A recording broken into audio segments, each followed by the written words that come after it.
and that was a new experience. And so there's Hans and Frida and myself. I had an automatic timer on the camera, and as I was walking down the mountainside, there'd be all these old couples walking up the mountainside to go down the other side into the other valley because they were going to visit some friends. And so people, and they'd say, Gruß Gott, which meant God be with you. Very nice little touch. Okay, next slide. And then we went up to this hut and perched right on the edge there. And you can't see it now, but there's some berms which were built to keep the snow and the avalanches from pushing the hut off the edge. Next slide. So, Frida, Bless you. Thank you. a bit of testing me out was to do what they call a cow mountain, something a cow could walk up. So I passed that test. More importantly, walk down. And then, so they said, okay, this next day, we're gonna do this, climb up this peak, this Flescher Tribune, right on the Italian border. And we did the right-hand ridge, more or less. Well, And so next slide. This is down in the lower left corner, you can see Hans.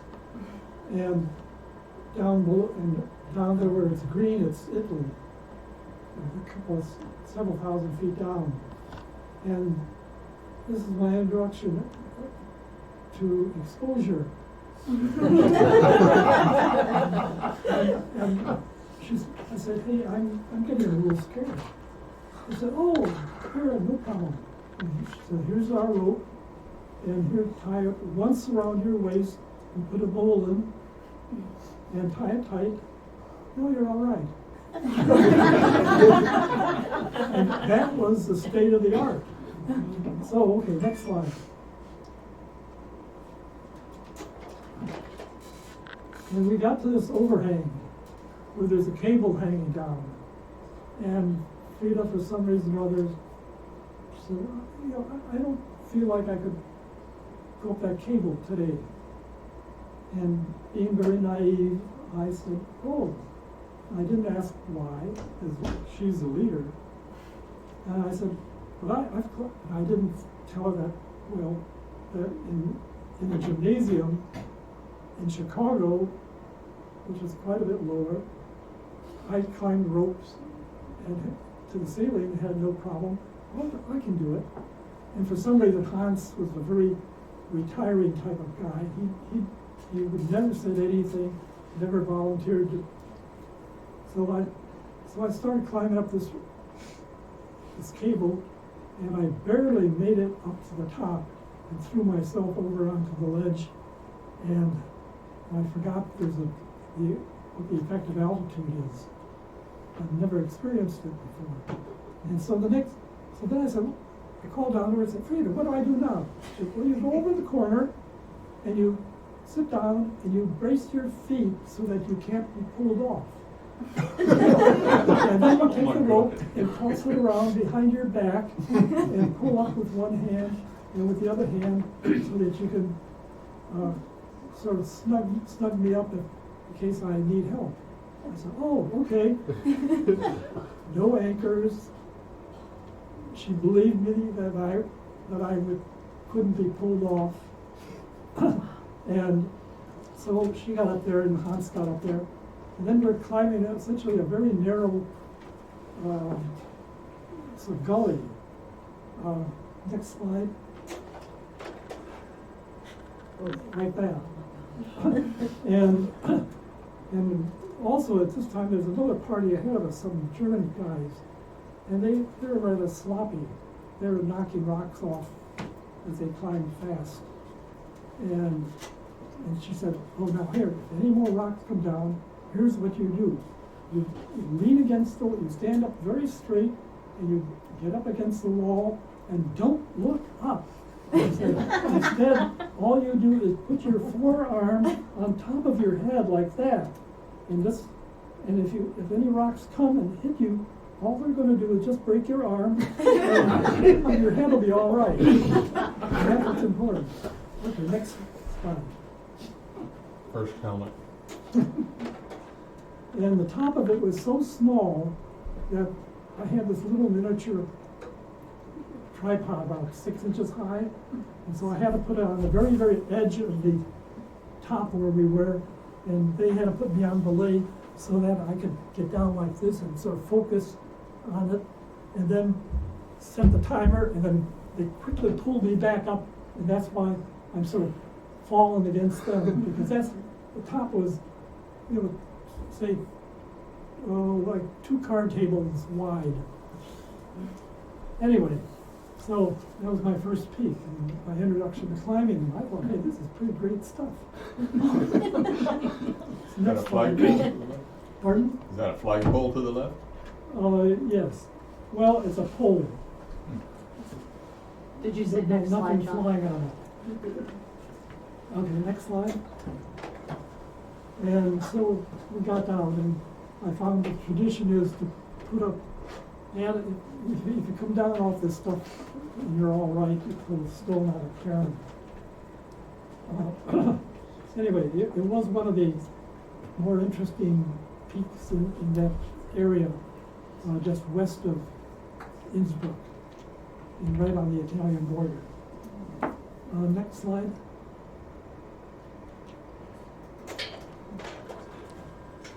And we're jumping now to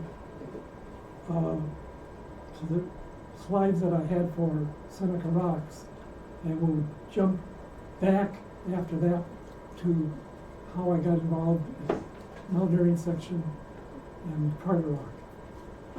Anyway, this is what 51 or so, that's what the mouth of Seneca looked like. Next slide. By the way, that was the name of the town then. It wasn't Seneca Rocks after the cliff. It was mouth of Seneca because that's where Seneca Creek went into the Potomac. Oh. And mouth of Seneca was also the name Well, some- of a yeah, mountaineering section folk group. Some branch of the Potomac, yeah. And that's Buck Harper. Wait, that's Buck Harper? Mm-hmm. Yes, Is he the father of the man that runs Harper's now? yes, I think there's a strong similarity. yes. He was the guy that tempted any climber to see how strong his stomach was, and we could punch him as hard as we wanted. If we would then allow him to punch us back. Nobody took him out. Anyway, and also he ran the campground and a few other things. And that's John Markwell. He had the first climbing shop after he graduated from using his VW bus as a shop. Is that the shed that was on the road, beside the road? The what? Is that the shed that was beside the road, or is this a building with a foundation? No, this is a building with, it's the same building that's now being used by, as a shop. Oh, okay. It was originally the post office. Oh. Was it? Yeah. Mhm. Oh, okay. This is the John. Because for a while John was using. Oh, wait, no, hey, the post office was across the creek, next to the tavern, I think. North. That's where the first, his first store was out on the highway. Yeah, the first post office. Okay.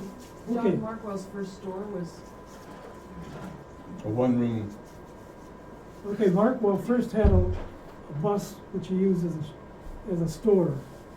And then he graduated to this little shop, which is where the present shop is. And that was his selection of what you needed to be a climber, hanging on the wall there. It was quite an assortment for the day. Yeah, I mean, that's all really needed. And next slide. And that's his dog, Aw. whose name is Prune, which is why we have a climb named Prune. We'll get back to that later on. And this is how we camped out.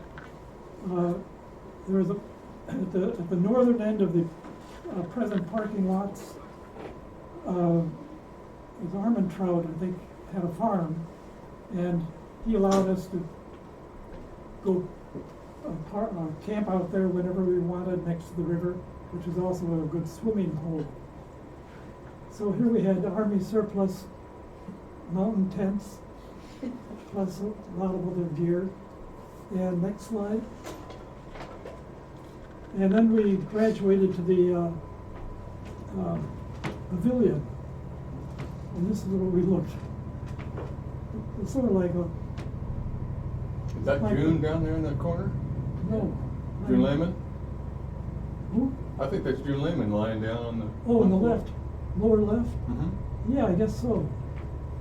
The story about that is June Lehman somehow got involved in climbing, and somehow my boss at the Pentagon, Jim Kerr, got involved with her. And anyway, She got eaten. and let's see, next slide. She was working as a secretary at the Northern Virginia Community College. Oh, And, and let's see, this is, can't tell them, but I think this is, Jimmy Shipley. Next slide. Oh, this is upside down. I thought it was a snowbank.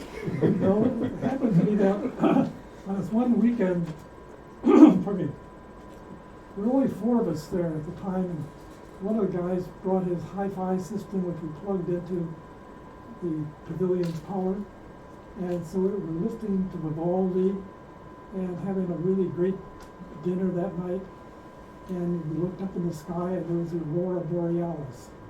Wow. Wow. So, you know, Here, with that Just turn the music, it projector just, over for a minute so you can. There you go. Very cool. okay.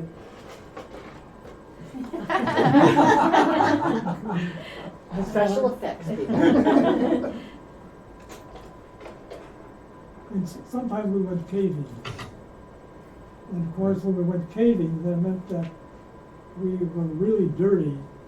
Oh, by the way, caving out there meant that, like, schoolhouse, we needed to do like 100-foot rappel down till you got to the bottom. And then on one of the routes, over the judgment seat, meant that you were up near the ceiling and it was on a little ledge of clay. And the less steep part of the ledge was out near the very edge, which was overhanging. And so I had the feeling, you know, I didn't want to go traverse all the way over there without some protection, so I just hammered some, well, hardly hammered, but stuck some pitons into the clay, and I felt much better. So traversed about 20 feet to the judgment seat. Anyway, and then once we got out of the cave, with the next slide, this is sometimes what it was like to get back. And Chris, the guy that's being carried, is Chris Skordos. Really? He was one of the really early climbers. And for some reason, Ellen said she'd carry him. I don't know whether he didn't want to get his shoes wet or what. Anyway, women were strong. Okay, next slide. We've got some belay footage of Chris Skordos. And Arnold. this is one of the old original bridge back in 1951. You saw that? Next slide. Yeah, the gendarme's up there. And this is the Pine Tree Route on Cox Cove. And there's a piton driven into this tree trunk where you see his foot. And that's enabled one to get up. Sorry. enable one to make it onto the coxcomb itself. I guess the tree is gone. Next slide. And this is what it all looked like long ago.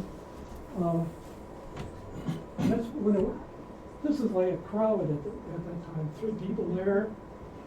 Somebody. Yeah, there's somebody there. I think there's 2 or 3 people here. Somebody up above there too? Yeah, there's somebody there belaying. And yeah, So this is the north edge of the south peak. yes. Hi, George.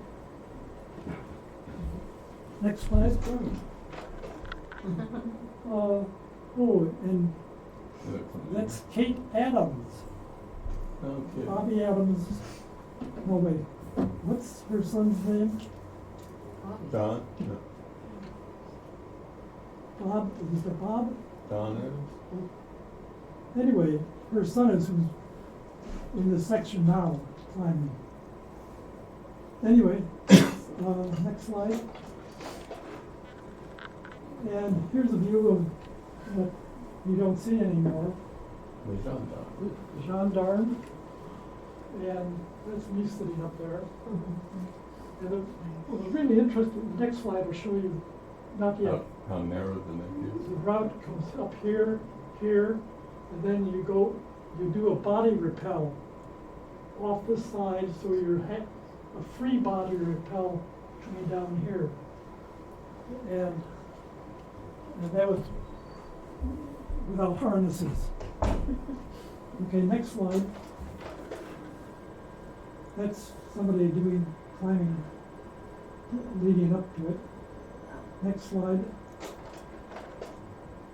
And this is me doing starting the horrendous traverse across the face of 1,000 pitons, coming out of that notch between the coxcomb and South Peak. Next slide. And I've made it all the way over to the far left corner, to the southwest corner, and I'm belaying Bob Henshaw over there. And I'm, as you can see, or maybe not clear, but I'm straddling a little hump right here. So I've got one leg on the left, on the south peak, and the other leg on the face of 1,000 pitons. And the anchor is squeezing you together. Right. By the way, what might be interesting for you all is notice when there's pictures of people climbing, notice their foot gear, notice how they're using their feet, and also what they have in the way of protection. Like there's no helmets. I've got a white sun hat on. We have no harnesses.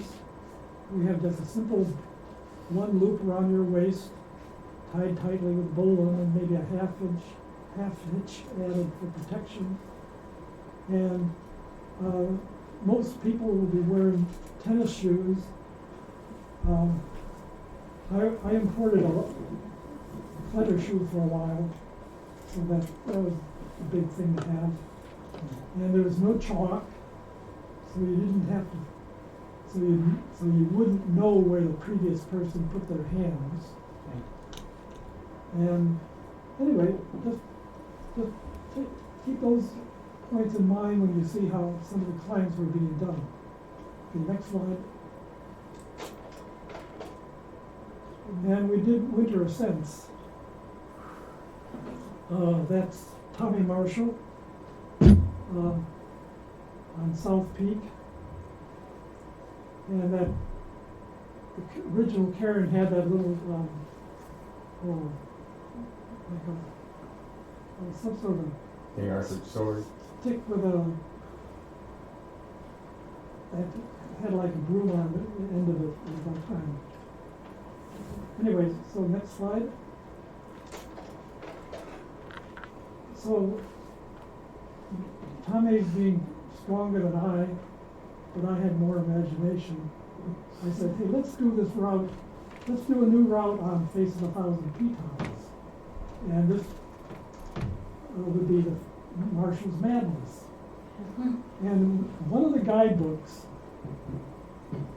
mentions that Andy Kaufman, who's the one on the right, that he was involved in this, but he was not. If you notice, my rope comes past Andy down here, and I'm out here belaying him somewhere while taking photographs. And Andy has his own rope here, and the fellow who was belaying him was Phil Carden, who he climbed a lot with. So, for example, the guidebook has Kaufman with Marshall and I starting this climb, which is untrue, as you can see from that photograph. And later on that weekend, Andy Kaufman and Phil Carden went over and did Kaufman's rib, which the guidebook only lists as Kaufman and party. They forgot that there was only one other person with Andy, and that was Phil Carden. So, just straight out the guidebooks. Next slide. Let's move. How are going further? Next slide. Going further. Next slide. And this is the writer of that first guidebook, that F.R. Robinson. Is that right? What was that? F.R. Oh, I think Robinson? Yeah. Robinson, yeah. Yeah, that's it, red guidebook I brought. Yeah. He's a British guy at the embassy, British embassy, and he said he was the gardener.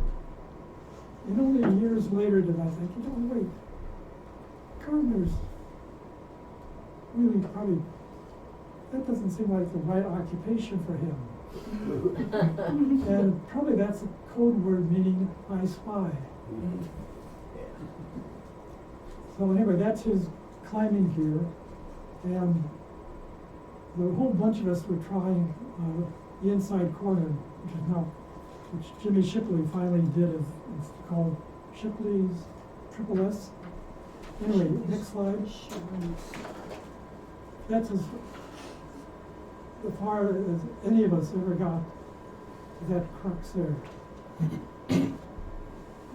With the anchor up above. Yeah.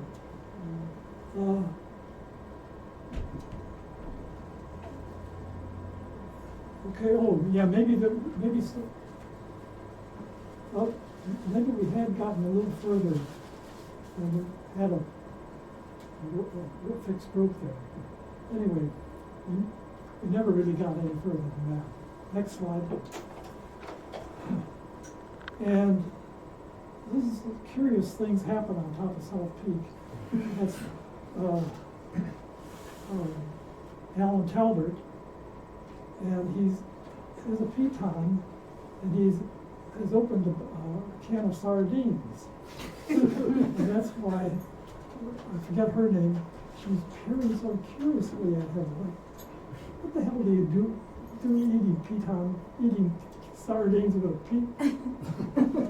fat-related piton? She didn't pack his spoon. A fork. Next slide. I had a tendency to go European. So I'd Very stylish. clear shoe and knickers, and that was a German from Bauhaus Schuster parka. And that was my climbing rack there. And you can see only one waist loop and a little parachute cord to hold so you didn't lose your hammer or didn't lose the piton. So we traveled light. Next slide. That's John Markwell.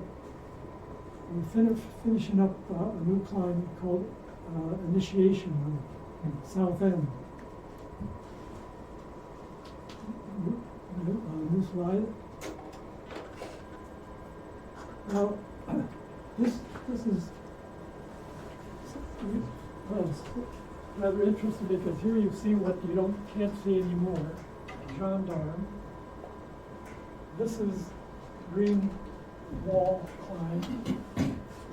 The next couple of pictures will be another one where Hemphill and I go into this little inside corner here, and to get at that point, it was something where we could only crouch in, and apparently had been a pigeon roost for God knows how long.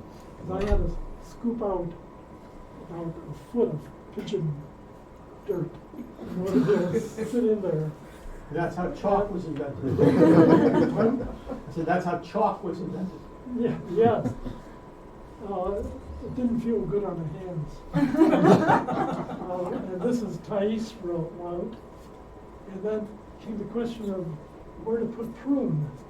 And I just saw this little pinnacle like breaking skyline right there. And I just dropped the line all the way down there. And I said, that's where we'll start prune. And so that's the way prune went, more or less. Next Well, I slide. thought Prune did the first ascent. Pardon? I thought you were gonna say Prune did the first ascent. No, it was just I had to think of some sort of name. Markwell's Dog King. Now this is the original green route, green wall, all covered with lichen. Next slide. Almost all that green lichen, 38 years later, has been wiped off by climbers. Next. That's our first ascent of Green Wall. That's Jimmy Shipley. Next slide. Alan Talbert, waiting since he was third man on the rope. You can see how casual we were at that time. Jimmy Shipley, Blaine. Next.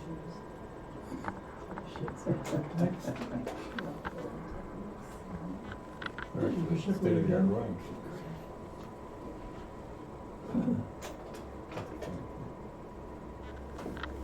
Bob Henshaw. Next slide. This is that ex-pigeon roost. And we sort of come to a dead end, and so we invented the escape route, which goes across the face of Thais and around. Anyway, next slide. Yeah. That, I think that little pigeon roost is right here where somebody's seated, and we escaped across somewhere around here, around the corner. This is the Thais route. There's a nice variety of chimneys and cracks and stuff. Next slide. And that's Henshaw and I coming off that escape route. Next slide. Oh, well, so those are essentially the slides Hang that I on. showed about Seneca. I don't know why, but the light just went out.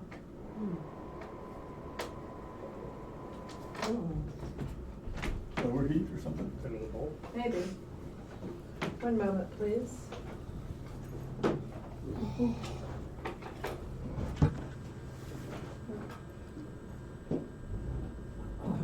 Could just be hot.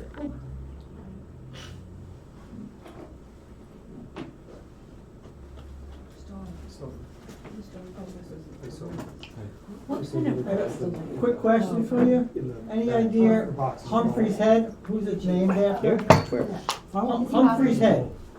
No, Yeah, what Okay, box? someone asked me that last week and I couldn't tell. because we It never was called named it after a that. cartoon character. It was named after a cartoon character. Humphrey? Yes. He was sort of a sidekick in the Joe Palooka Oh, comic that's strip. interesting. Joe will remember him. Well, originally, it was Old Man's, Old man's root. no, not Old Man's Root, Old Man.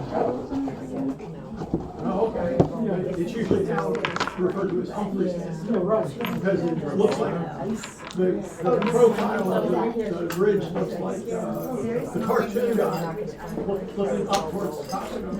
Oh, really? Okay. I never made that connection.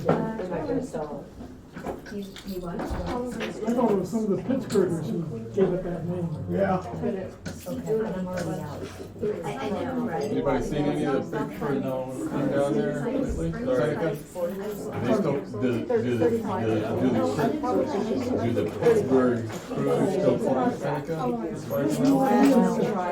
Times there were two groups, Ivan Jurek, who is renowned because he carried a sheath knife. He was always showing it off too. Humphrey Pennyworth. And the other, and of course, Pittsburgh social climbers. Well, Yeah. I can hold them up and talk. It appears that we have lost the bulb on the projector. And there's sometimes there's a spare built in. Of course, the projector's probably pretty old, so it may I'm not. sorry, what? Sometimes there's a place to keep a spare. Yes, and there was, but it has been used. It's 35 years old and was Yeah, part of my professional life long, long ago.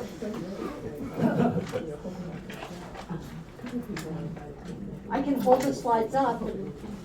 John can tell us about them. We can pass it. Hang on. Well, hey, John. Can I share a John Christian story?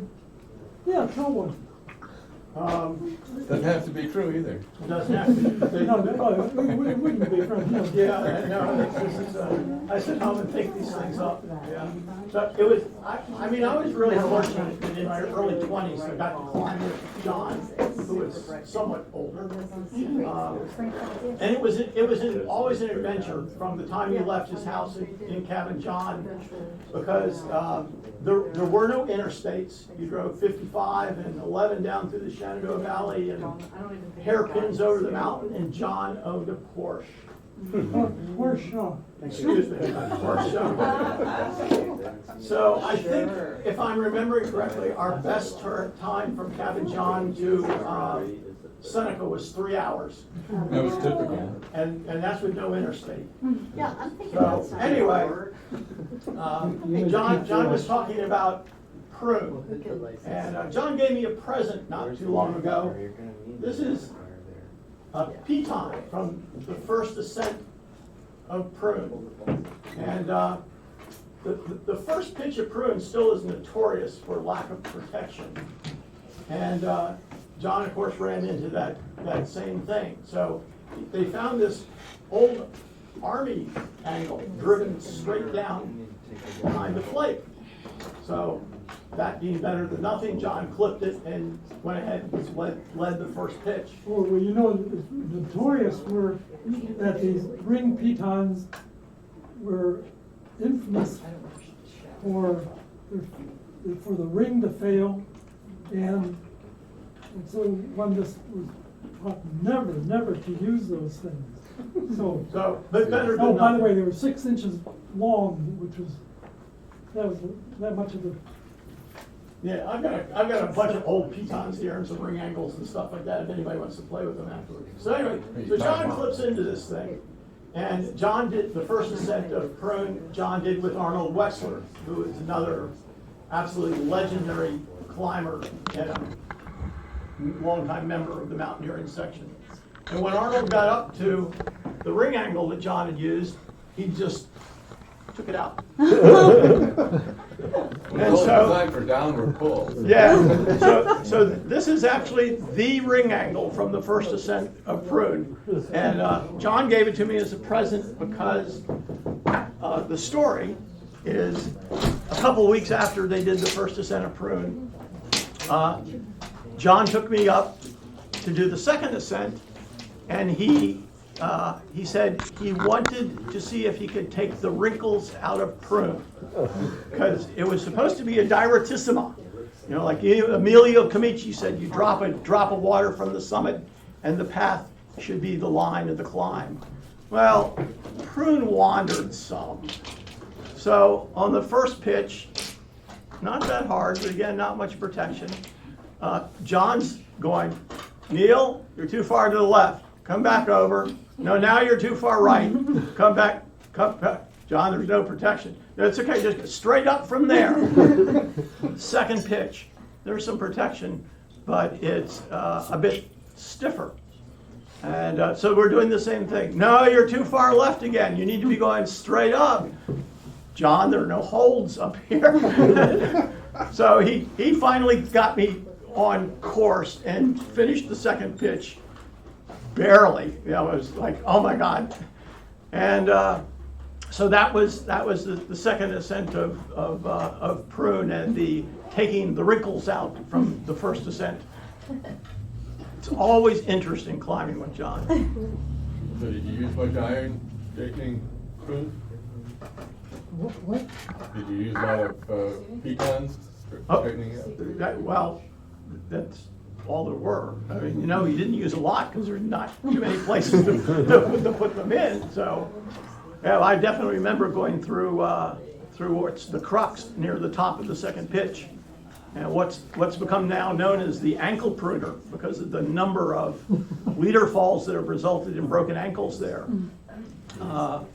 So yeah, I was pretty comfortable leading 5-9 at that point, but I remember going through the crux move without much protection and going, shit.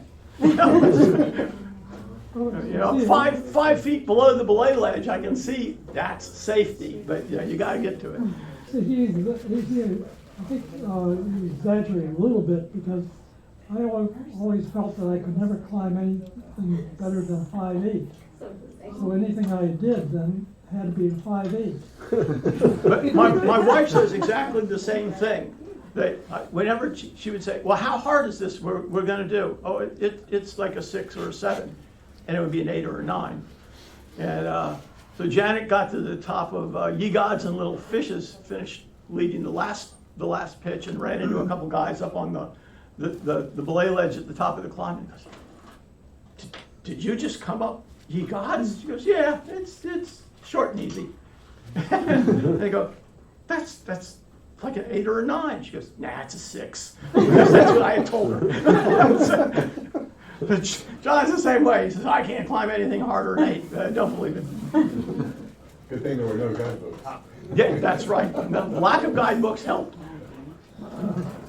Ladies and gentlemen, we appear to have lost our bulb, so we are going to have to ask John to come back for the last 30 slides.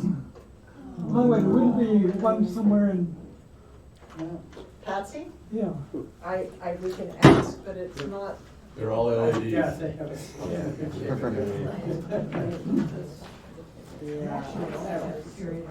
Well, I can tell you,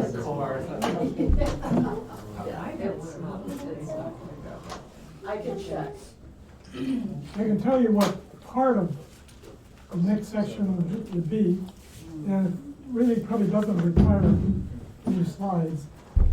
But that is, when I got back from Europe, I decided I really better learn how to climb.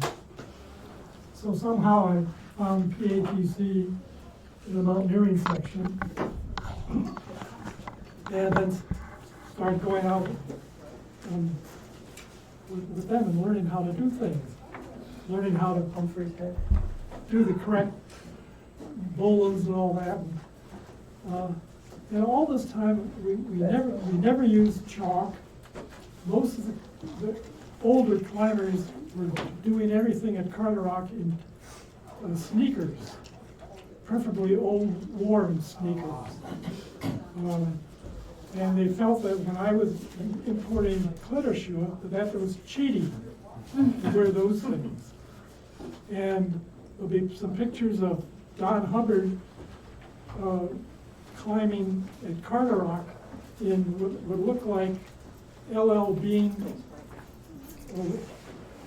boots of some sort. With a rubber sole and wrap around sort of. And all we had were army ropes.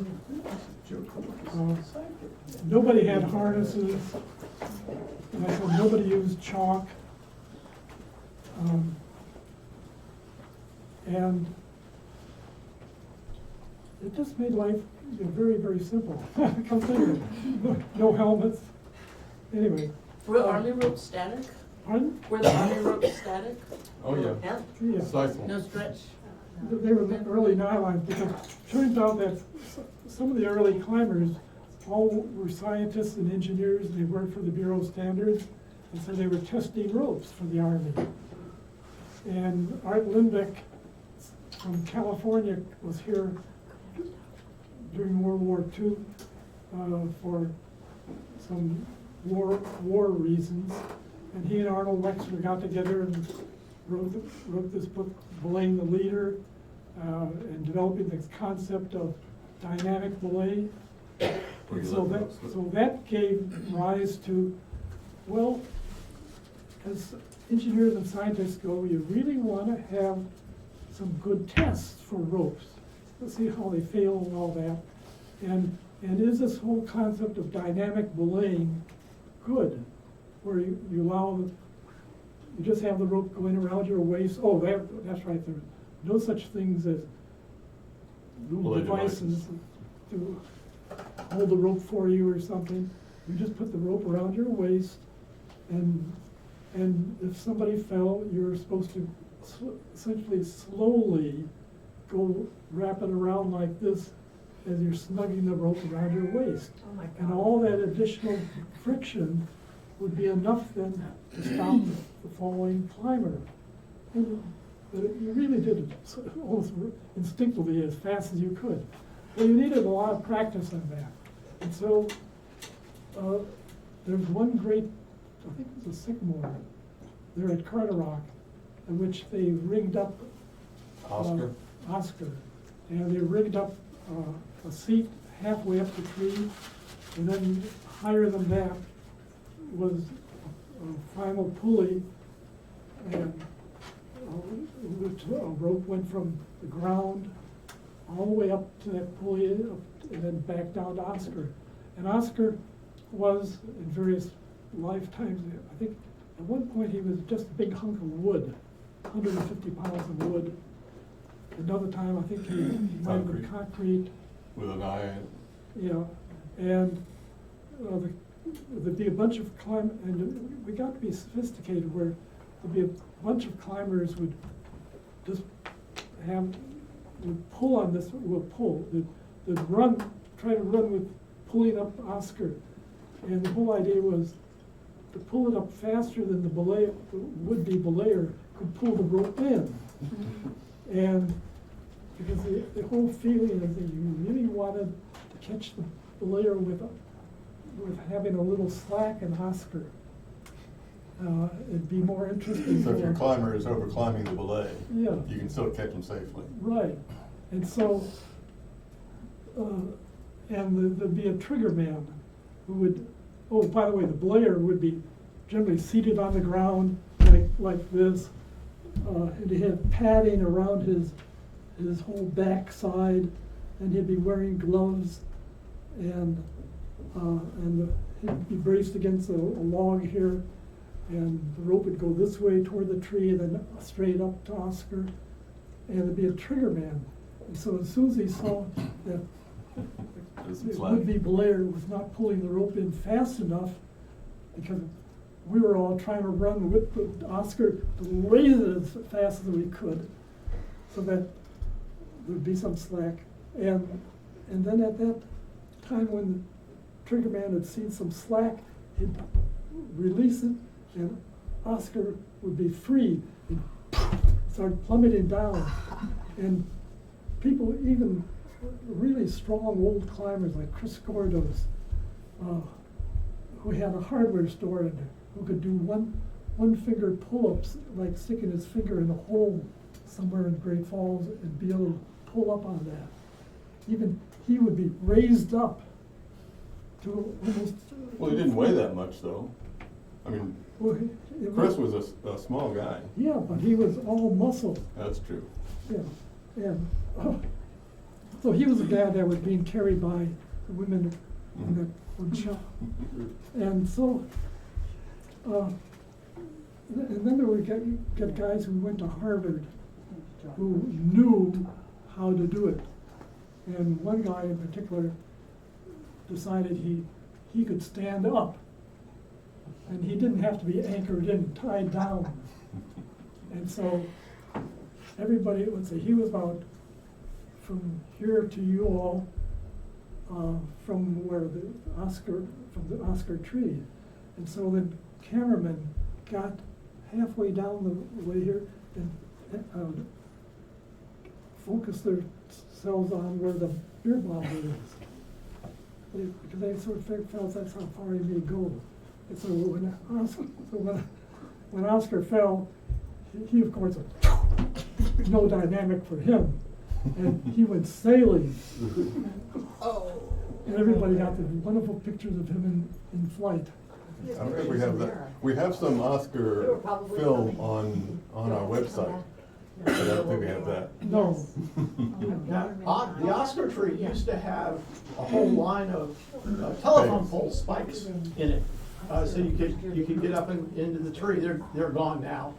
But getting Oscar up to drop to practice the belay was such a pain, especially if you didn't have a whole group to pull, that what we got in the habit of doing is somebody would climb the Oscar tree and go out on to the big branch and then jump. And we would take turns jumping off the branch to be the Oscar, so people could practice catching us. Did anybody That ever? was after somebody dumped Oscar in the river. Oh, that was after my time. Well, also, hey, and somewhere along the line, to take the place of the people, you got a motor to lift Oscar. The winch, yeah. Yeah. Oh, pony motor, I guess. Yeah, there was brackets bolted to one of the boulders down on the ground there. And the last thing then, I just came across these slides in Arnold's file that I have, and there's I'm not sure if I'm pronouncing it right, dynamometer? Dynamometer? Dynamometer. And it consisted of a ring, a very carefully machined ring, maybe as thick as a finger or so, and it was put inside of an attachment which there were two halves which grabbed both sides of the ring, and those two halves then could be attached with a carabiner to a rope, and the other carabiner and a rope. And so when you put any tension on the rope like this, so this ring here would distort like into an oval shape. And then with a special micrometer, you could measure the amount of distortion, and that could be translated into foot-pounds or whatever. Anyway, so I had slides of that from Arnold's collection. But it was really interesting just to see that there was a way of scientifically measuring the force. And it could be, simply very simple like that to do in the field. And then there are some pictures showing the fractured ropes.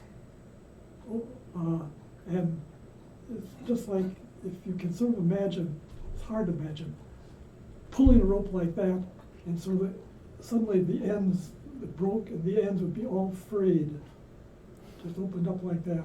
And another one was where there's a carabiner, and it was just opened like that failed. And you realize the forces that were involved in Most of somebody falling. our beaners back then were just ovals anyway. Pardon? Most of our beaners were just ovals anyway. And they were made from bent rods. They weren't forged like carabiners are today. They'd start out with a straight rod and it would be bent back to form the oval, And and then then they you cut put it gate off. on it. So when it got loaded, it would tend to want to straighten itself out. The equipment was different. John, did you ever fall with a rope tied in a bowline around your waist? Yes. Yes, he has. And you lived? Well, you know, I was Because here you caught by are. Jane Shoemaker, who was a very small woman. And it all happened because another woman came by. Keep your eyes on the road. Keep your eyes on the She road. said, well, this is out at, not Old Rag, Purple Horse or someplace? no, come on, what's, Stony Man. Oh, I was about to climb with Jane belaying me, and this woman came by and said, oh, you know, I'm having trouble. Well, so-and-so just climbed it, and she was interested in both of us. And so I fell for it, and, well, damn it, I'm gonna do it too. You know, should never have done something like that. So anyway, I got up to what was a critical point, and I have my hand in a carabiner, which is in a piton, and I suddenly realized I'm in a position of I can't move. And so I very slowly, or watch for the way, very slowly, my fingers opened up like that, and I called out, I'm falling. And zoomed down I went, probably with single bowline around the waist. And Jane, being a very small person, had been belaying me seated. And so I ended up almost on the ledge where I started next to her. And she ended up in a 45 degrees, sort of half standing. Her feet were on the ground, but her body was raised up that much. And she did this perfect dynamic belay, and I did not have a bruise around my waist at all. Wow. And that was the only leader fall I ever took.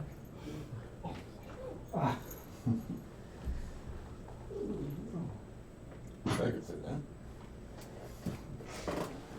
Did you say that Doug Robinson wrote the first that red guidebook? So, I think I have a picture of him here. FR. F.R. Robinson. Yeah, he worked for the British Embassy. Yes, He was, he just passed away not too long ago, and a friend of his in England sent us a picture and a letter and enclosed a picture Oh, yes. his photo of a painting we have here. It's the Yes. Culverwell, Tom Yes. Culverwell is the artist, and it's hanging over the door and the stairwell to the second floor there. yeah, And the people are, pass this around. It's they're all the early it's climbers. Chris. So the top person is Chris Skordos. Skordos.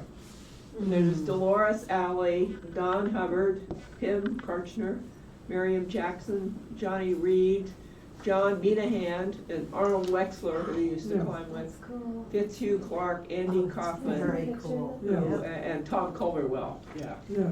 Johnny Reed we used to see all the time in I Colorado. don't know. Who did So this? Did it say, Tom Culverwell. Culverwell, he's the artist. yeah, did it say anything in that obituary of where he worked?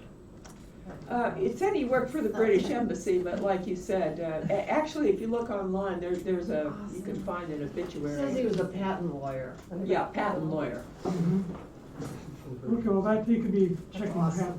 So he was a gardener, patent lawyer. Industrial spy. Yeah, industrial spy.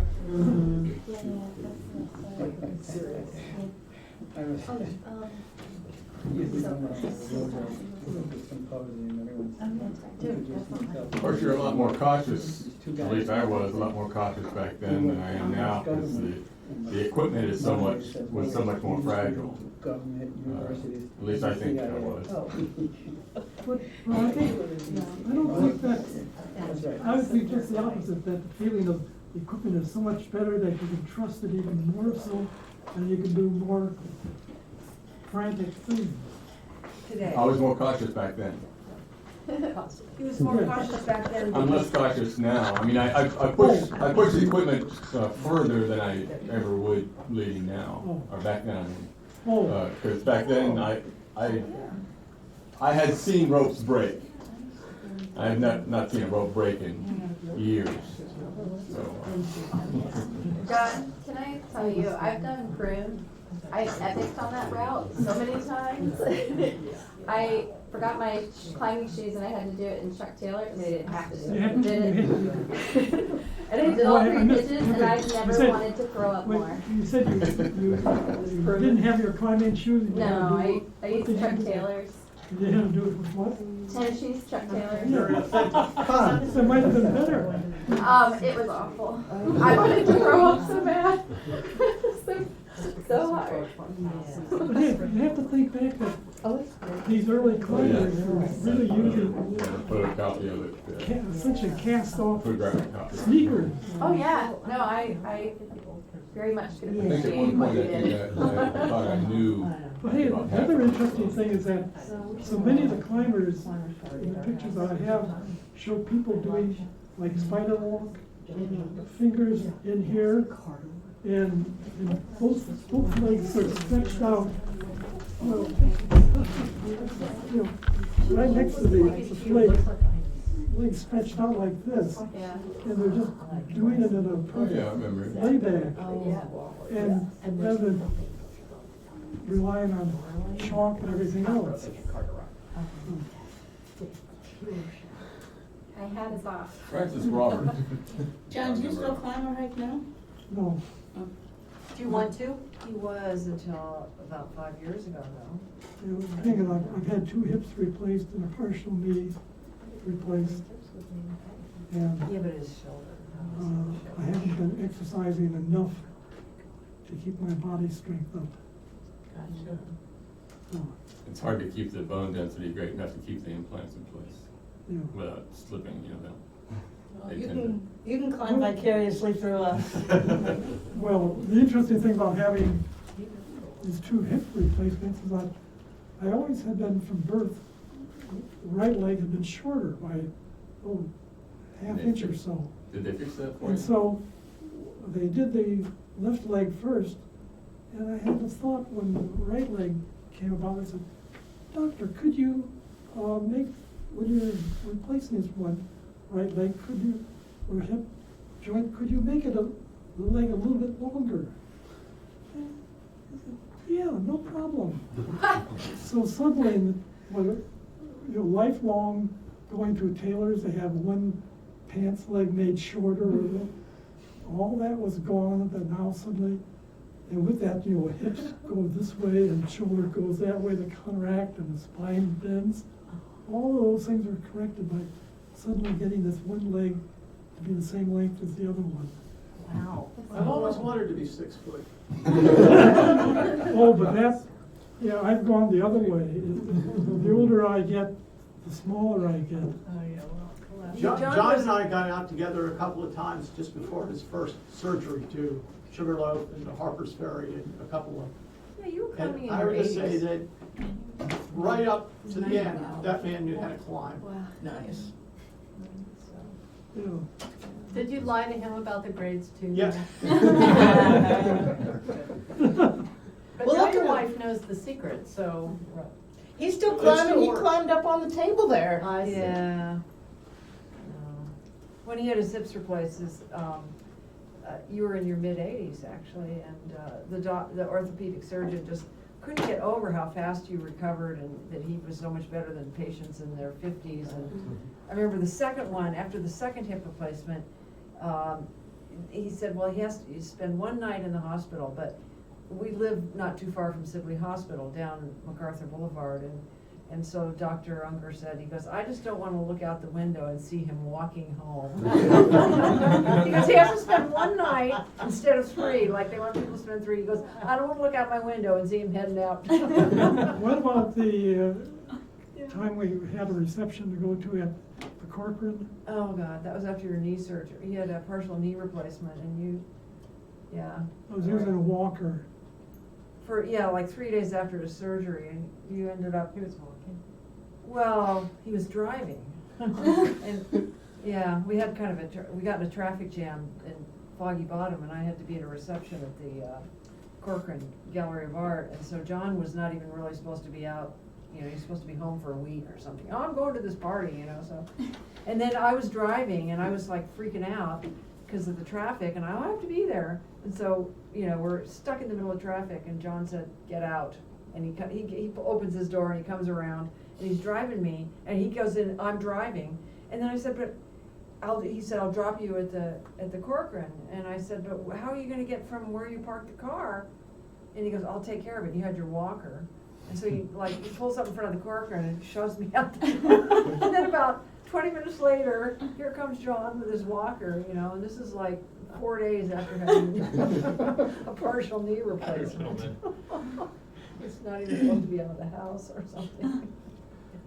So, many stories, Many Well, John, we'd like to invite you back for the second half of your slideshow. Yes, please. Where I will have 2 bulbs, not one. You have the pictures of Oscar. Okay, all 3 of us. Oh. Does anybody even make those bulbs Can anymore? we be any true? You got it, okay. Okay. Does anybody have any other questions? So through the 50s and 60s, when you were putting up all these first ascents, were you climbing in other places too? Like, how are you deciding how because the Yosemite Decimal System was still new-ish at that time? Oh, well, I was doing other climbs at Seneca, and by the way, I'm the type of person who is imaginative. I've been in the work I've been doing, I'm always required to be imaginative and figure out new solutions. So looking at the big wall, I couldn't help but say, well, hey, wait, maybe there's a route there or something. And then I was helping some other people who were just beginning to climb, and they wanted to be a leader and all that. So I remember particularly we went over on the east side of Seneca, and like say below below Humphrey, and I'd say, we just walked over there from the luncheon ledge. I said, okay, now let's do a climb here. And I said, you're gonna lead, and just look up there and figure out if we want to go up and maybe slightly over that way toward Coxcomb, where do you think it'd be nice to go? And force you to think about what is there other than the handholds that you see in the gym. Try to figure out what looks like something you could put your hand on and where you might put your foot and all that. And then that person would start going up a little bit, maybe 10, 15 feet, and or 10 feet or something. I said, okay, put some protection in, and then go a little further. And we did a couple of ones, and they're all in the guidebook of like June Lehman and John Christian doing something or other. Oh, Lehman's delayed or Is that something. AAA? Or excuse me, No. up front? No, that's That's on the other side. it's Yeah. on the other side. They're all on the east side. It's very easy things, but maybe it's June's Delight or something. There's a Christian's Delight. Hmm? There's a Christian's Delight. yeah. Okay, well that was another of that sort of character. I think there's a June's Delight, I think you're right about that. Yeah. Yeah, So it's it'd be given forcing the person who wanted to lead, not having to go on a route which has been done already, but said, hey, making you think about where would be a good route. And then find it. You know, one of the other things you mentioned about the Yosemite Decibel system being new, and Seneca in a way was sort of provincial. And for instance, the first lead I ever did was front C. And front C, 5-3. Whoa. That's what defined 5-3. Wow. And at that time, 5-9 was the top, 5-10 hadn't happened yet. But Well, it couldn't be- leading front couldn't be C, and this is a higher than 5-9. 5'9". This is a 5-3, and I'm going, well, what the hell is 5'9"? Because front C is what, in the new guidebook, is what, an 8? A 6. A 6. Yeah. West is also a 6. So, I found that in there's a little difference then between, you know, what the standards were considered to be. Yeah, 5-3. So I have a question. You've done a lot of first ascents. I've always thought about doing a first ascent. You have no idea where to go or what's up there or what holds are available. So what happens if you get to a point where you can't go any further and you can't down climb? You die. Well, wait, no, You're forced to stay there The thing is, forever. you haven't thought it out far enough. You should take into account that possibility that what you just mentioned, with the limit. Then, did you think, you have to think where you think there's a crux up there. You have to, and then you have to look beyond and say, now, is there something that can I go over that way, or over that way? So you plan your escape routes Yes. ahead of time. Okay. Yes, you have to do that, and you also have,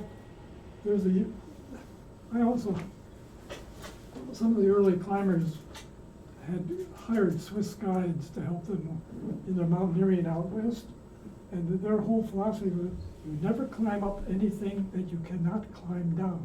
Yeah, there are two axioms. You should always be able to down climb whatever you've climbed up, and the leader never falls.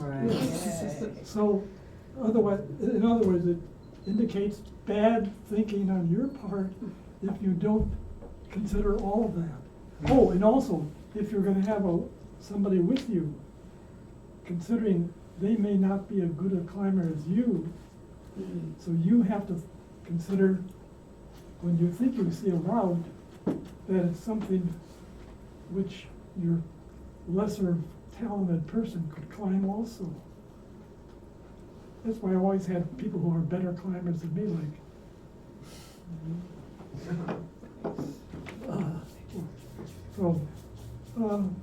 but it's, the fun thing about the other thing too is that the Army had a few climbs over on the east side of North Peak. And somewhere I read that this is their sort of initial training ground to get people used to being off the ground a little bit. Are those named routes now in guidebooks? Yeah, and the thing is, when I was doing the illustrations for Robinson's guidebook, I realized there's nothing on that east side of North Peak. And as a designer, that felt really bad. You know, to be able to have all these nice drawings and routes all over the place, and this one side of North Peak, nothing. So I organized some of the climbers, and we went over there 1 or 2 weekends, and we did a whole bunch of ones. And that's why the names are sort of Pooh Bear, and all the children's books names. There's a whole series of ones. Pooh Corner, Yeah. Yeah, Pooh Corner and the Half-a-Lump Trap or something. And so, I just climbed them. you know, to get a feeling for that, Oh, first time. this is a kindergarten area. That's great. And Yeah. these are the climbs which have to be taken in that context. And so it filled up the guidebook. Nice. Hey, John, this may be interesting for you. I was here this afternoon doing a little research up in the library. And I opened a filing cabinet drawer looking for something entirely different. And there's this manila envelope in there that says Sally Greenwood on it. Oh. And inside it is the original proofs for the Robinson Guide. Oh, really? Wow. And I just came across it We used to just see by her in accident. Boulder. As a matter of fact, I posted a couple of months ago a sketch, Yeah. which I knew I'd seen before and couldn't place. I posted it on our website or on one of our web pages, and I got no response. But when you held up the guide, from this distance, I recognized the pattern of lines, and it's one of yours, and it's on a poster board. So it's a blow up of maybe one of the proofs even. I've got it at home. I don't know where it came from. Somebody sent it to me. Yeah, because I have copies of that size, all those drawings. You have all of them? Yes. I mean, I might have one of them. I'll give it to you if you're missing one. It would be. I think it's south of Seneca. Yeah. Yeah, because there would have been about a half a dozen or more drawings. Yeah. But anyway, I think going back to your question of how do you find a route, I find that the most satisfying of just being able to like get people who want to lead, get them in the right frame of mind where they can actually do the leading without going over something that's been done 3 or 4 or 5 times. Because it makes it's like, you don't want to be doing these things in the road. You know, like if you second a route and you've done it half a dozen times, you probably know where all the handholds and footholds and all that other stuff are. My memory is never that good. And So every client is new? yeah, really, yeah. So if I'm teaching somebody to be a leader, to me it's better to start with a blank slate. To say, here's something to climb, you figure out where to go if we want to go here, over that way somewhere. And there was a lot of that early on. That was the ethic. Because remember, the first guidebook didn't come out until 71. So you were wandering around Seneca with only hearsay or talking to other people. You know, there wasn't, like I heard somebody say a few years ago, we're on page 42. So anyway, the other way you do new routes is you get lost. That could go really awry. Really awry. To carry this thing even a little further, like all the original old climbers, the only reason they were rock climbing was to keep in condition for going to the mountains. And to the mountains meant the Canadian Rockies.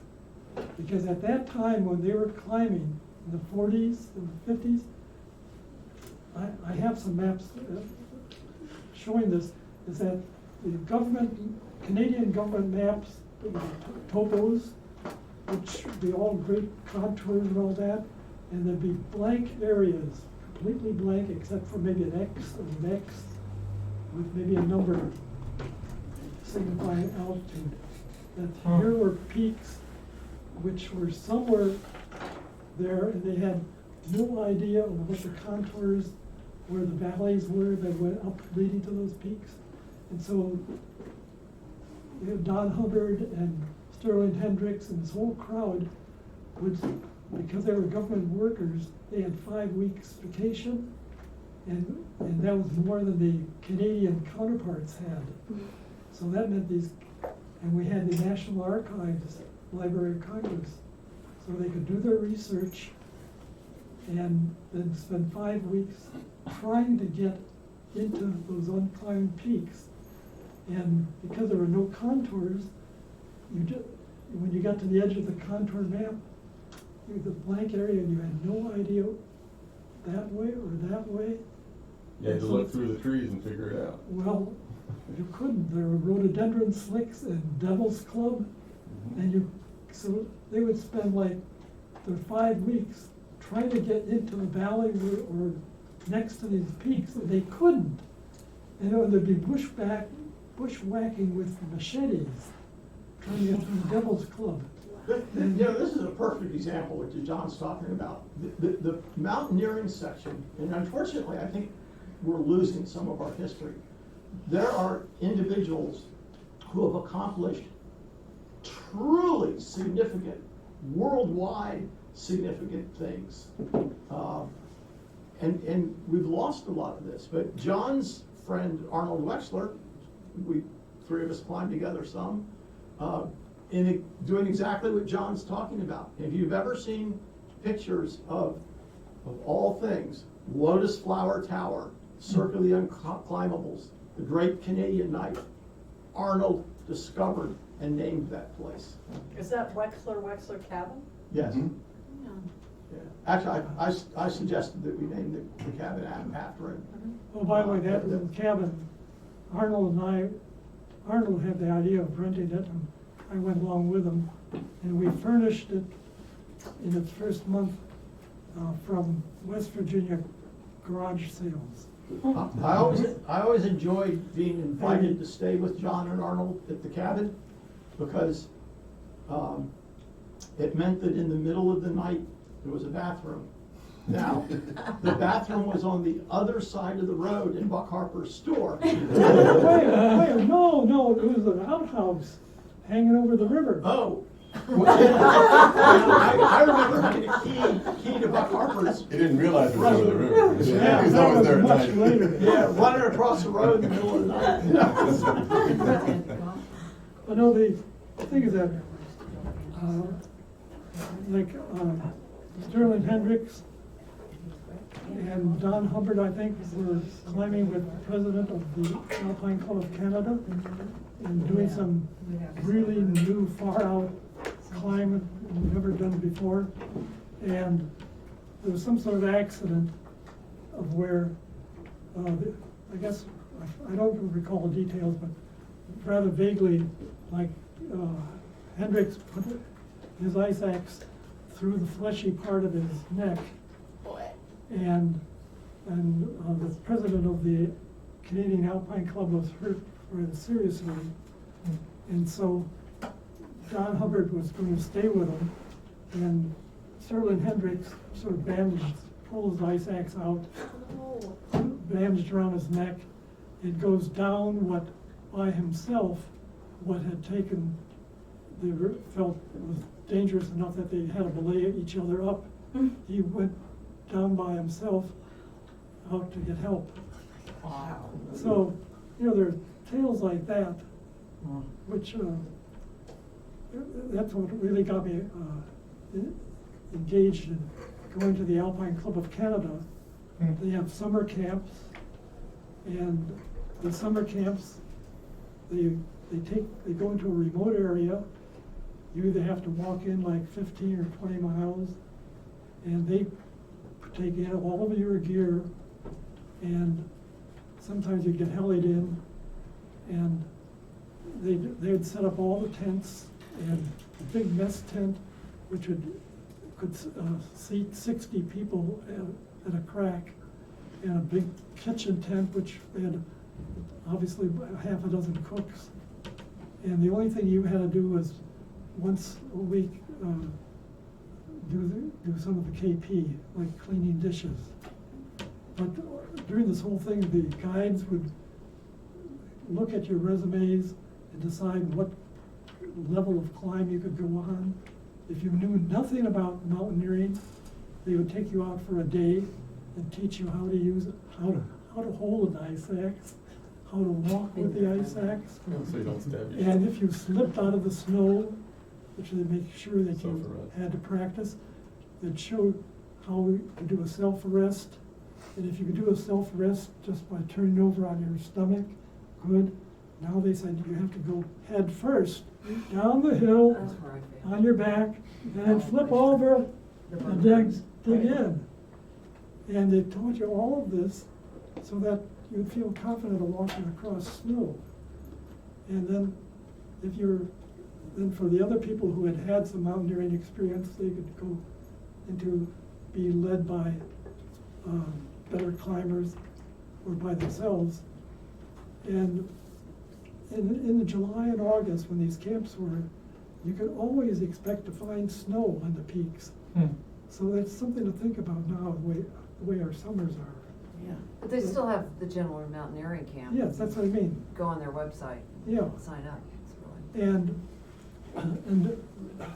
And the neat thing about these is that after going through a number of them, I got to the point where I admitted as a amateur leader. And so there would be about 3 or 4 of us amateur leaders, along with the professional guides. And then you learn that things can change quickly. Like some friends had just climbed a certain peak the day before, and when we went off to climb it this day, suddenly clouds came in and it began snowing, and we're within about maybe 500 feet of the summit. The guide said, nope. We turned around and we had to laboriously then get repelled down these sites which we normally would have been just walking down. And people began getting hypothermic, and it was in July. So we just had to be, like your question of how do you get back? So you learn how to wear enough stuff, put enough stuff on, recognize the symptoms early enough that you turn around, because you're not just trying to get to the summit. Trying to stay alive. Right? Trying to stay alive. Yeah, right. No, I've got this. Well, knowing when to turn around, my first mountain ascent in the Andes, we approached a mountain valley, and looking across the valley, we could see a burial community group. They had just buried 2 of their members who had decided they had denied they had high altitude pulmonary edema. They're coughing and all the signs, and they just wanted to make it to the top, but they didn't. Yeah. And so they were burying them right there. So that was my introduction to mountain medicine. Right, I mean, that's a harsh one, but it becomes very real. I call it testosterone poisoning. But anyway, so if anyone would like to go further than rock climbing, look up on the Alpine Club of Canada summer camps. Or if you want to even go further, they've got spring cross-country ski camps, where and they've got mountain huts where they'll get all your gear in. Oh, and with that, I have to tell one funny story. There was we were at one cross-country ski trip, and we were at some little cabin, and it had a sauna, and the sauna was perched on the edge of a hillside. And I guess because I was maybe a little older than the other people in the camp, in the hut, we all had our saunas, and the guide took his one last, and he came over to me later and said, John, I had a horrible experience. And he said, I was out there taking a sauna, and as we all did, we rolled in the snow. And he said, but I rolled in the snow and I rolled down the hillside. And here's the snow, which is like 4 or 5 or 6 feet deep or something. Wow. And he's all bare. And he said, I had a hell of a time crawling my way back up the slope at noon. Wow. You forgot his eyesight, that's all. They had somebody hijacked their Anyway. database, whatever. You remember, were you in the class with several of us, Freedom of the Hills? The mountain first aid? No. Mountain medicine class? I might have been in one of those, but. But of course, now we have wilderness first aid classes coming all the time, and some of the same ideas. Yeah. Well, the whole big trick is how much can you do with as little as possible? And how far ahead of time can you see? you know. John, can you promise to come finish this? Can you promise to come finish the Yeah, second half? Yes, please do. Yeah. Okay, this is a good example. I had the feeling that maybe I should bring my extra, that I should bring my projector.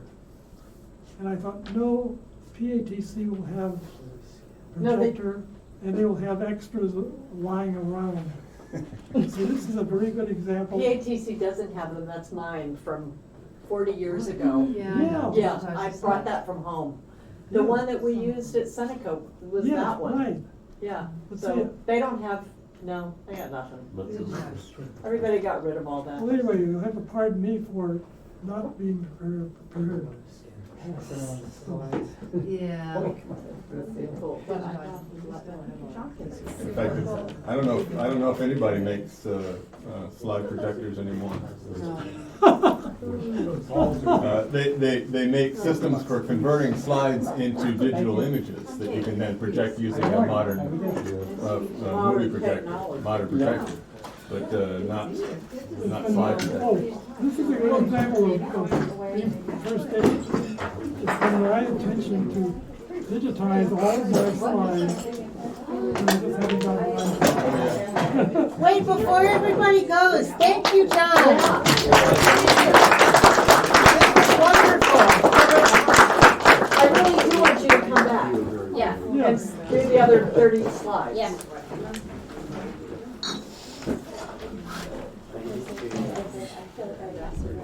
Yeah, I have got to finish seeing Seneca. Hey. And then when we've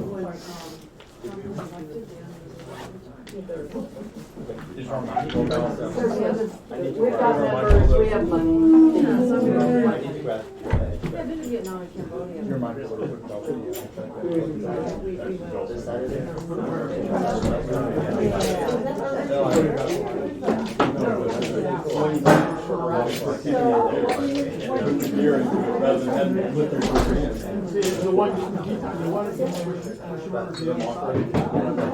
Yes. And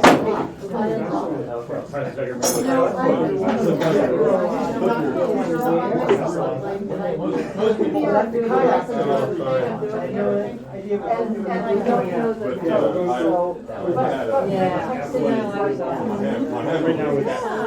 So I just put a snapshot on it when I pull off. Place it and hammer it in. It's off. And then the second, so hammer it this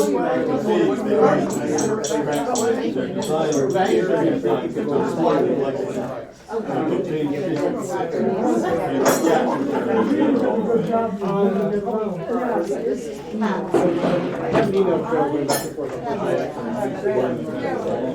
Well, I was in Boston 1 year ago. Can you actually, grab my kid? Adam, did you take a picture of Bethany with John's while I clean up, please? Sure. I try not to get over No, actually, it's not. That's what I said. That's what I heard. But I found most of it now, so. I'm actually sorry. Yeah. And this is the biggest thing about it. I'm putting some stuff away. I don't know. Adventurous people. Lofty coast and all, but it's not very. Thank you.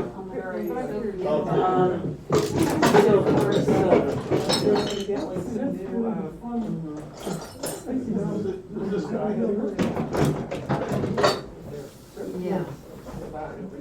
Yeah. We've hired done that, so I just wanted to see what we just do. And you know, I do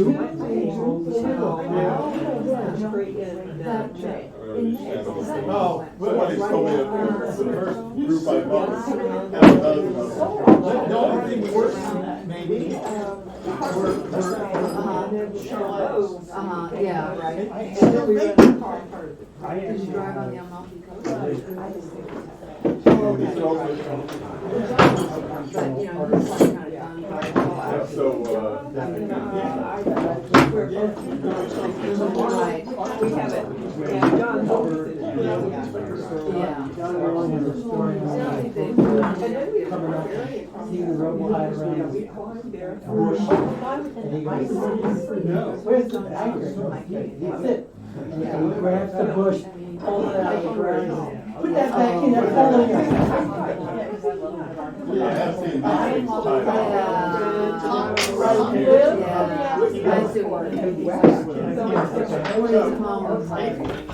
And somewhere around mid-six, it started to be rain, and the wind's coming, it was gonna rain inside. So I'm hunched over the anchors and far a little out. Just kept leaving. So I'm hunched over like this, and I can just kind of see her. Oh, Neil, be careful. I'm gonna step on that plate, and it looks like it's going to fall off. Yeah. Barbara was talking about because if I step on that plate, it looks like it's going to fall off. Why? Barbara, that's our boy.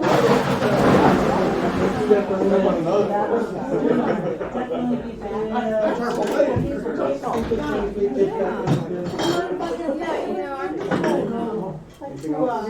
Young climber falling off, and it was before the internet. John was going to make that part of my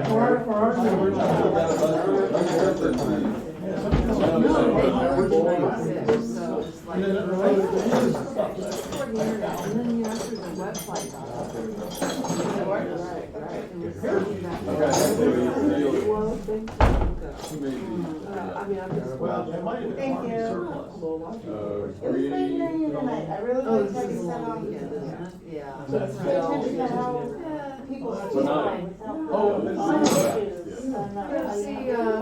Something happened to this spring. Trying to lock it No, that's a subtle failure, but it happened, it actually has several signs. Oh, yeah, they both Yeah. a couple years ago. Yeah, okay. They could recycle. Yeah. Oh. Yeah, sorry, it was not dry.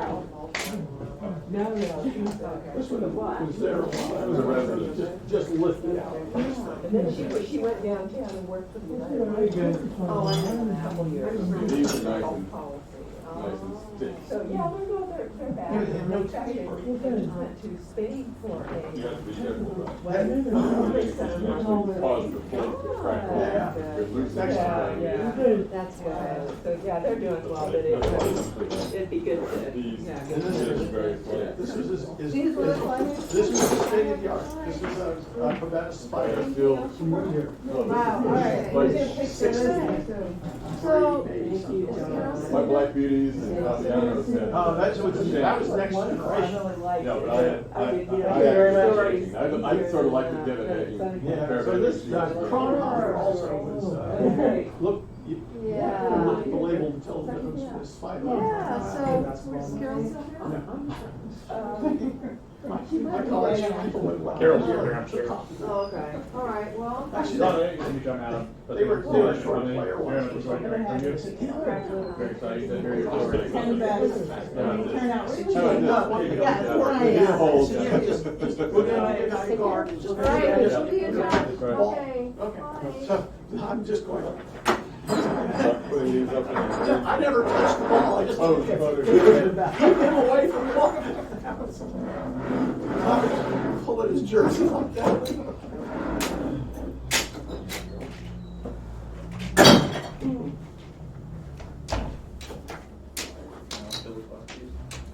It had your name on it. Yeah. Right. We lose her. John, it was always a lot of fun to climb. So was Barbara able to finish that, or did she actually break the flake off? What? Did Barbara actually break that flake off, or No, not? the flake was this big, I mean, it was from the ledge, it was like a 7-foot Yeah. flake. Yeah, but it was, you could move It it. was that thick? No, awesome. I think it was okay, you know. Yeah, Better silly than sorry, I Yeah. would say. Try to get out there. If I step on it, it looks like it's gonna fall off. Inflatable. What, I mean, have you ever climbed a Done cave? before kayaks, I've done with canoes. inflatable is lighter than the No. canoe and easier to handle, so. There are things sitting around the size of What kind of funding is vans this also? Is it like? Mhm. that you So, can push let's off see. like that. There's Charlie's Chimney, Yeah. which is And, about and 35 some of feet them are on long, roofs, the locals do it, they call it angel footing. The hardest Well, part is even, gonna be you can pull down, but don't dare pull out.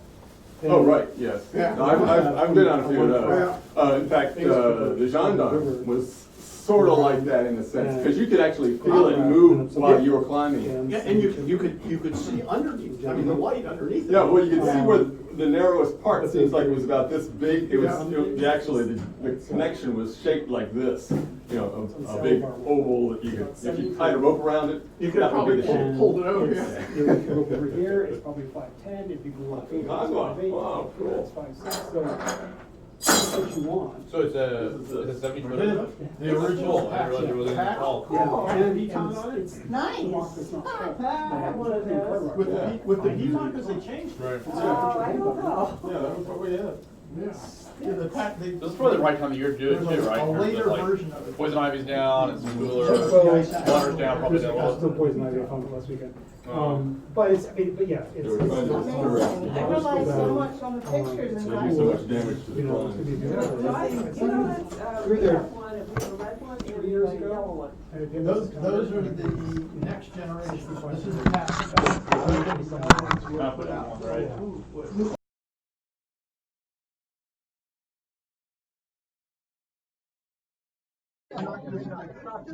This was done about.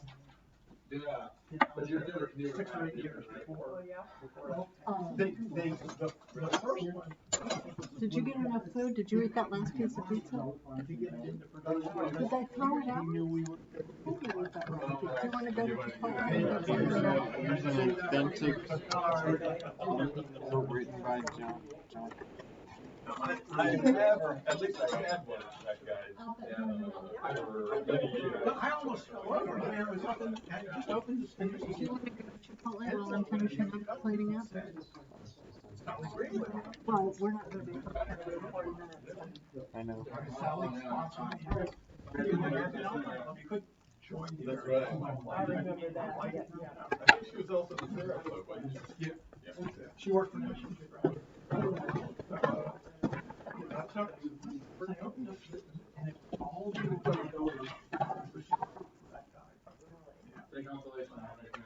I've got, it's.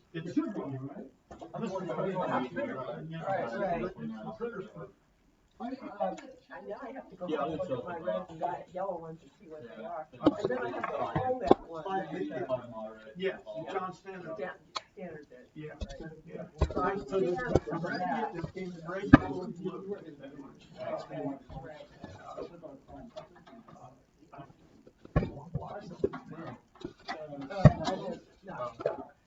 I've got it in the car. But I've got just pictures. Good night. Sorry for that.